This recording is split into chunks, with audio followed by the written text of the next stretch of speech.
Hola, ¿cómo están?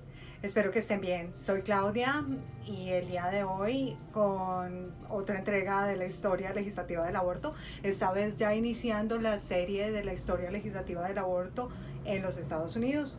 Vamos a ver la introducción. Esto va de 1783 a 1857. Y cuéntenme, ¿en qué se parece un elefante a una pulga?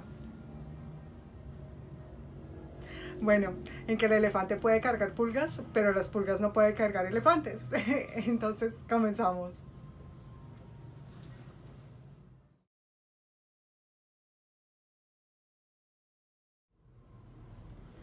En el siglo XVIII y todavía a principios del siglo XIX, los abortos en los Estados Unidos o en el territorio que hoy se conoce como los Estados Unidos era algo bastante común. ¿Por qué? Porque en ese momento estaba la teoría médica llamada la teoría de los humores. Y esta se centraba en que todos los líquidos o fluidos corporales debían estar en equilibrio, en un perfecto balance. Entonces, cuando la mujer le faltaba la menstruación, esto era considerado algo como falta de salud y había que curarlo. Y usualmente lo hacían con unos remedios preparados con hierbas llamados emenagogos. Espero estarlo diciendo bien. Emenagogos. Y estos causaban abortos espontáneos o abortos inclusive no deseados o no pensados. Entonces era algo bastante común, era algo que pasaba.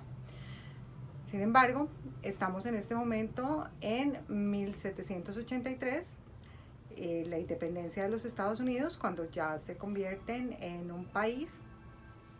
Esta independencia se nos venía desde 1775 a 1783 y culminó con la pérdida de los ingleses de la batalla de Yorktown y la firma del Tratado de París. Para este momento, los Estados Unidos continúan aplicando la ley consuetudinaria inglesa. Y acordémonos que en 1765 Sir Edward Blackstone había dicho que era absolutamente horrible, que era un crimen terrible el tener un aborto después del quickening o después de que el feto se empezaba a mover en el útero materno. Y entonces esa era la ley que se aplicaba en ese momento.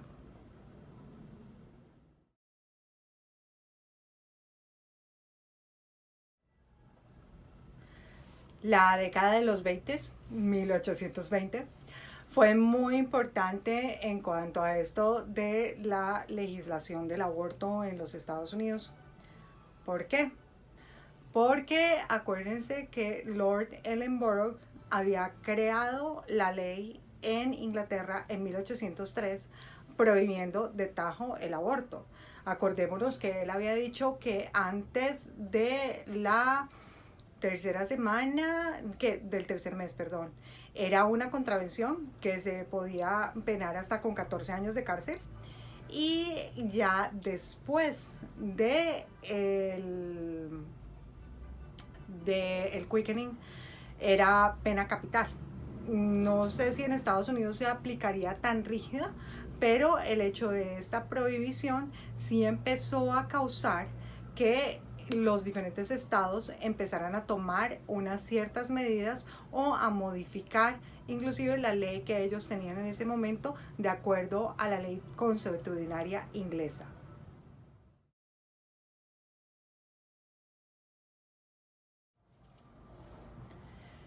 Entonces, en 1821, Connecticut es el primer estado de la Unión Americana en dictar una ley antiaborto y esta fue dirigida a las boticas o lo que hoy conocemos como farmacias o en países como Colombia se conoce como droguerías o lugares de expendios de medicinas.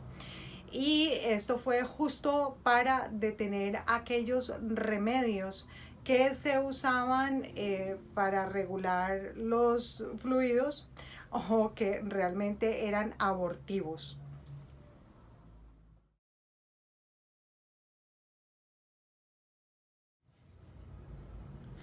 Bueno, y como les decía, la década de los 20 fue muy importante y en 1829 el estado de Nueva York simplemente llega y asume esta ley de Lord Ellenborough así. Convierte o hace del aborto un crimen antes de las un crimen menor o una contravención antes de los 3 meses de embarazo y ya un delito mayor después de los 3 meses de embarazo o del famoso quickening.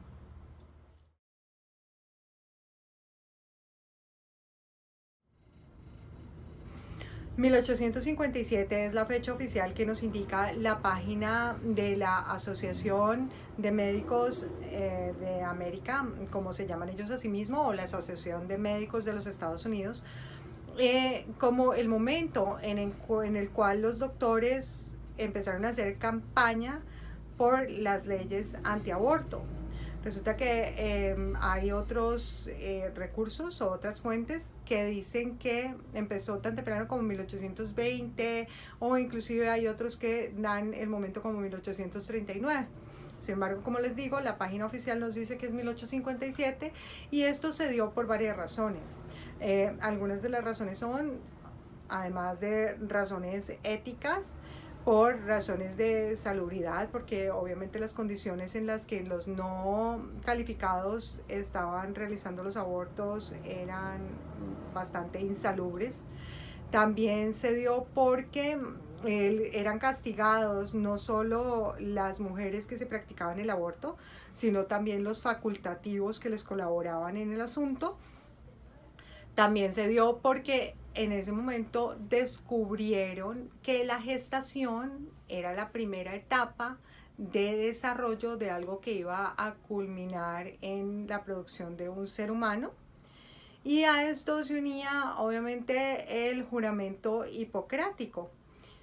Y algo que sí menciona mucho por fuera, y es que también los médicos estaban tratando de estandarizar la práctica y estas personas no calificadas se convertían en un estorbo y de hecho también les quitaban negocio.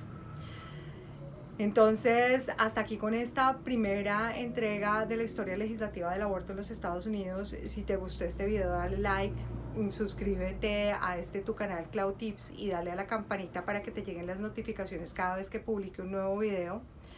Y nos vemos por aquí con más paz y justicia. Felicidades.